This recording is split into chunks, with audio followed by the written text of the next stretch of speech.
حضرت be be Fatima کی جب ولادت ہوئی تو اللہ تعالیٰ کا ایسا معجزہ ہوا جسے سن کر آپ بھی حیران رہ جائیں گے۔ یہ واقعہ حضرت محمد صلی اللہ علیہ وآلہ وسلم کی لاڈلی بیٹی حضرت فاطمہ رضی اللہ تعالیٰ عنہا کی ولادت کا۔ حضرت فاطمہ کی ولادت سے پہلے بھی حضرت محمد صلی اللہ علیہ وآلہ وسلم کی 3 بیٹیاں تھیں، حضرت زینب، حضرت ام کلثوم اور حضرت رقیہ۔ یہ تینوں حضرت فاطمہ رضی اللہ تعالیٰ عنہا سے بری تھیں اور ان تینوں بیٹیوں کی ولادت ہمارے پیارے نبی کی نبوت اعلان سے پہلے ہوئی تھی۔ حضرت حتیجہ رضی اللہ تعالیٰ عنہا جو کہ حضرت فاطمہ رضی اللہ تعالیٰ عنہا کی ماں تھیں، جب حضرت حتیجہ نے اللہ کے نبی کا کلمہ پڑھا، جب آپ پر ایمان لے آئیں تو حضرت حتیجہ کے تمام رشتہ داروں نے، مکہ کے لوگوں نے حضرت حتیجہ سے تمام رشتے ناطے توڑ دیے اور وہاں عورتیں بھی حضرت حتیجہ کے پاس نہیں آتی تھیں، کیونکہ حضرت حتیجہ رضی اللہ تعالیٰ عنہا ہمارے پیارے نبی پر ایمان لے آئی تھیں۔ جب حضرت بی بی فاطمہ رضی اللہ تعالیٰ عنہا کی ولادت کا وقت قریب آیا تو حضرت حتیجہ نے اپنے کچھ رشتہ داروں کی عورتوں اور اپنی سہیلیوں کو بلاوا بھیجا، لیکن یہ سب نے یہ کہہ کر انکار کر دیا کہ تم نے محمد عربی کا کلمہ پڑھا ہے، ہم تمہارے گھر میں نہیں آئیں گی۔ یہ بات سن کر حضرت حتیجہ بہت ہی زیادہ پریشان ہو گئیں اور مایوس رہنے لگیں۔ ہمارے پیارے نبی صلی اللہ علیہ وآلہ وسلم نے حضرت حتیجہ کو حوصلہ دیا اور فرمایا، اے حتیجہ تو پریشان نہ ہو، اللہ تعالیٰ بہتر کرے گا۔ ہمارے پیارے نبی نے فرمایا کہ اللہ نے حضرت جبرائیل علیہ السلام کے ذریعے مجھے پیغام بھیجا ہے کہ ہمارے گھر میں ایک پیاری سی بیٹی آنے والی ہے، اللہ تعالیٰ ہماری اس بیٹی کی نسل سے ایمان پیدا کرے گا جو میری نسل کہلائے گی۔ یہ بات سن کر حضرت حتیجہ بہت ہی خوش ہو جاتی ہیں۔ اس کے بعد جب ولادت کا وقت قریب آتا ہے تو حضرت حتیجہ مایوس ہوتی ہیں کہ میرے پاس اس حالت میں بھی کوئی نہیں ہے، اور مکہ کی عورتیں تو پہلے ہی حضرت حتیجہ کو جواب دے چکی تھیں۔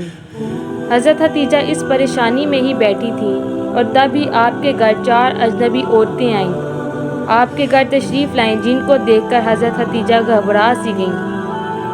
حضرت حتیجہ نے ان 4 عورتوں کو پہلے کبھی نہیں دیکھا تھا۔ ان عورتوں نے فرمایا، اے حتیجہ تو پریشان نہ ہو، ہم اللہ کی طرف سے بھیجی گئی ہیں، ہم تمہاری مدد کرنے کے لیے آئی ہیں۔ روایات میں آتا ہے کہ جب حضرت بی بی فاطمہ رضی اللہ تعالیٰ عنہا کی ولادت ہوئی تو تب آپ کے چہرے پر اتنا نور تھا کہ جس کی چمک مکہ کے ہر گھر میں پہنچ گئی، اور یہی نہیں، دنیا کا ایسا کوئی کونا نہیں بچا تھا جہاں پر حضرت فاطمہ رضی اللہ تعالیٰ عنہا کے نور کی چمک اور روشنی نہ پڑی ہو۔ اس وقت جنت سے 10 حوریں حضرت حتیجہ رضی اللہ تعالیٰ عنہا کے پاس آئیں اور وہ حوریں اپنے ساتھ آب کوثر کا پانی لے کر آئی تھیں، جس پانی سے حضرت فاطمہ رضی اللہ تعالیٰ عنہا کو انہوں نے غسل دیا اور جنت کے کپڑوں سے ان کو لپیٹ دیا۔ حضرت بی بی فاطمہ کی ولادت کے بعد اللہ تعالیٰ نے جنت سے بی بی فاطمہ کے لیے لباس بھیجا تھا اور آب کوثر کا پانی بھیجا تھا، جس سے بی بی فاطمہ کو غسل دے دیا گیا تھا اور اس جنت کے کپڑے سے بی بی فاطمہ کو لپیٹا گیا تھا، اور اس کے بعد آسمان پر ایسا نور ظاہر ہوا کہ فرشتوں نے ایسا نور نہیں دیکھا تھا۔ 4 عورتیں جو پہلے آئی تھیں، ان 4 عورتوں نے حضرت بی بی فاطمہ کو حضرت حتیجہ کی گود میں دیا اور فرمایا، یہ آپ کی بیٹی طاہرہ ہے، یہ آپ کی بیٹی پاک ہے، اللہ تعالیٰ اس کی نسل میں برکت دے گا۔ روایت میں آتا ہے کہ ام ایمن ہمارے پیارے نبی کے گھر تشریف لا رہی تھیں فاطمہ کی مبارکباد دے سکیں۔ راستے میں ان کو ایک عورت ملی جس کا نام سلیمہ تھا۔ فرمانے لگی، اے ایمن تم اتنی تیزی کے ساتھ کہاں جا رہی ہو؟ تو ام ایمن نے فرمایا، میں ہمارے پیارے نبی صلی اللہ علیہ وآلہ وسلم کو مبارکباد دینے جا رہی ہوں، ان کے گھر 4تھی بیٹی کی ولادت ہوئی ہے۔ سلیمہ ایمن کو کہنے لگی، 4تھی بیٹی کی خبر سن کر حضرت محمد صلی اللہ علیہ وآلہ وسلم کا کیا رد عمل ہوگا، وہ کون سا رویہ اختیار کریں گے؟ یہ سن کر حضرت ام ایمن مسکرائیں اور فرمانے لگی، تمہاری اس بات نے تو مجھے وہ دن یاد کروا دیا جب حضرت حتیجہ نے اپنی پہلی بیٹی کو جنم دیا تھا۔ ام ایمن فرمانے لگی کہ اے سلیمہ، جب حضرت محمد صلی اللہ علیہ وآلہ وسلم کو یہ خبر ہوئی کہ ان کی اہلیہ نے ایک بیٹی کو جنم دیا ہے تو وہ خوشی سے مسکرائے اور اپنے گھر کی طرف دوڑتے ہوئے آئے، اپنی اہلیہ کو ڈھیروں مبارکباد دی اور اپنی بیٹی کو سینے سے لگایا اور اسے خوب پیار دیا۔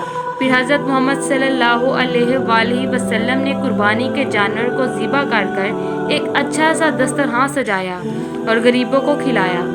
میں یہ دیکھ کر حیران رہ گئی اور حضرت محمد صلی اللہ علیہ وآلہ وسلم نے اپنی دوسری دونوں بیٹیوں کی بار بھی ایسا ہی کیا تھا، اور مجھے اس بار بھی امید اور یقین ہے کہ حضرت محمد صلی اللہ علیہ وآلہ وسلم اپنی اس بیٹی کی خبر سن کر ہی ایسا کریں گے۔ سلیمہ کا چہرہ مرجھا گیا، وہ مایوس ہو کر سوچنے لگی، تم نے بھی تو 3 بیٹیوں کو جنم دیا تھا اور اس کی تینوں بیٹیوں کو مار دیا گیا تھا۔ اس کے شوہر کو بیٹیاں پسند نہیں تھیں اور اس کی بیٹیاں جیسے ہی پیدا ہوتیں وہ اپنی بیٹیوں کو زندہ دفن کر دیتا تھا۔ اس کا دل اتنا سخت تھا کہ اپنی روتی چیختی بیٹیوں کو ہی دفن کر دیتا تھا۔ اور یہ واقعہ صرف سلیمہ کے ساتھ نہیں ہوا تھا، وہاں کے عرب کے بڑے بڑے لوگوں کے ساتھ بھی یہی ہوا تھا۔ وہاں کے کافی لوگ یہی کرتے تھے، ان کے گھروں میں جب بیٹیاں پیدا ہوتی تو اسے زندہ دفن کر دیتے تھے۔ کچھ لوگ ایسا کرتے تھے اور کچھ لوگ دفن نہیں کرتے تھے، زیادہ لوگ ایسے ہی کرتے تھے۔ وہ سلیمہ ایمن کے پیچھے پیچھے چلے گئی۔ دیکھوں تو صحیح کہ محمد عربی کا رد عمل کیا ہوتا ہے۔ سلیمہ کھڑی ہو کر سارا منظر دیکھتی رہی۔ سلیمہ کیا دیکھتی ہیں کہ اللہ تعالیٰ کے پیارے نبی کا چہرہ خوشی سے کھلا ہوا ہے۔ ہمارے پیارے نبی صلی اللہ علیہ وآلہ وسلم اپنی بیٹی کو گود میں لے کر چوم رہے ہیں اور اپنی اہلیہ کو ڈھیروں مبارکباد دے رہے ہیں اور خوشی میں مسکرائے جا رہے ہیں۔ سلیمہ اٹھی اور ہمارے پیارے نبی صلی اللہ علیہ وآلہ وسلم کے قدموں میں جا کر گر پڑی اور رونے لگی، فرمانے لگی کہ آپ کا دین سچا ہے، آپ سچے ہیں، مجھے بھی کلمہ پڑھا دیجیے۔ اس کے بعد سلیمہ حضایہ نے کلمہ پڑھا اور وہ مسلمان ہو گئی۔ سبحان اللہ۔